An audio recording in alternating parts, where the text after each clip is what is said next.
Today we catch up with Coach Rodenberg in Week 5 of the season. Coach, how you doing? Good, Rob. Thanks. God, I can't believe it's Week 5 already. Jeez.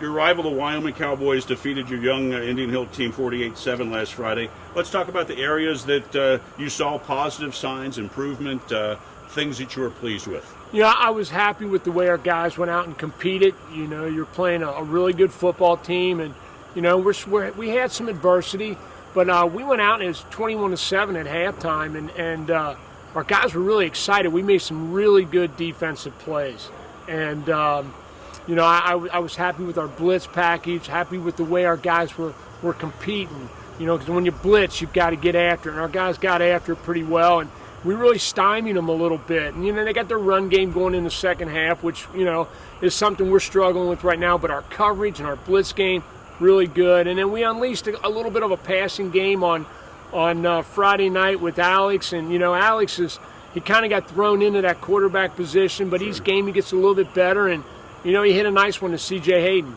Yeah, that's great, Coach. One of the things you talked about in last week's interview was looking forward to seeing Wyoming, because they've set the bar, and reviewing their film and things that you want to aspire to with your program to get to their point. What did you see? What did you take away from the Cowboys? What I show the kids is their desire to compete to win. They walk in here expecting to win. And when I always say expecting, then they come in and they compete at a certain level.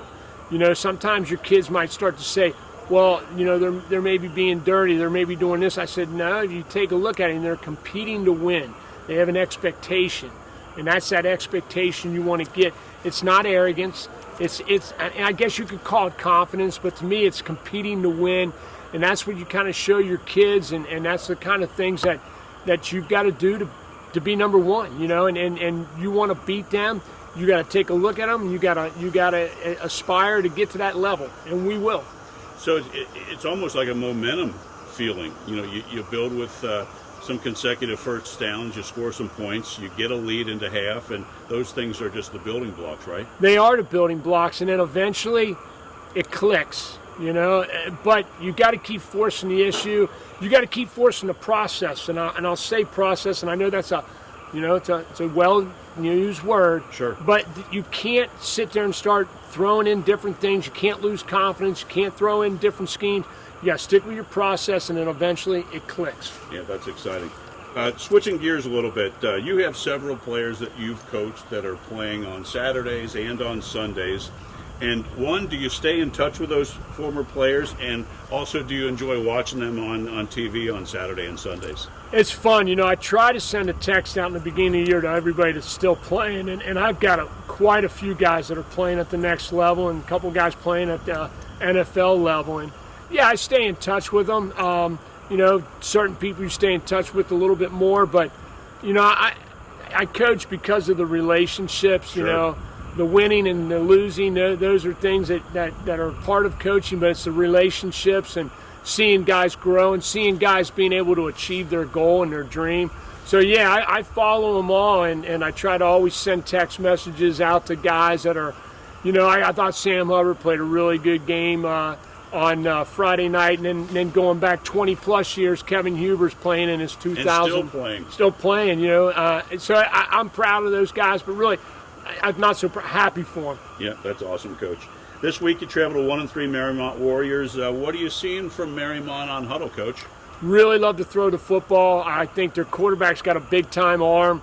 I look at a quarterback that can throw from one hash all the way over to the sideline, and he connects. He does a nice job. He's got a good passing game, and it's going to be a great challenge for us. They are kind of going into the teeth of what we do well. So it'll be interesting. Can we rise up to the occasion to cover their passing game?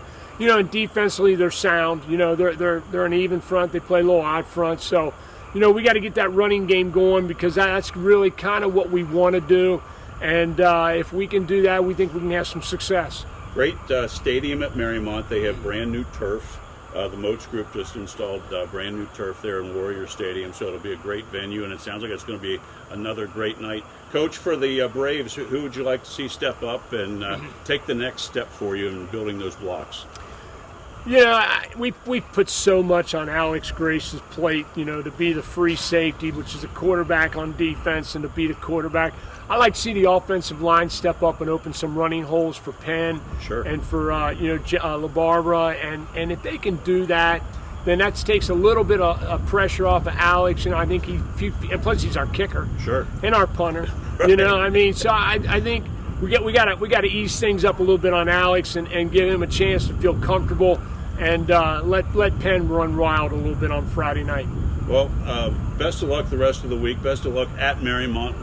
We'll touch base next week, and all the best, Coach. Thanks, Rob. I appreciate it. With football, we're really excited about the future of this program. Our middle school teams are doing great. We have a lot of young kids in the high school program.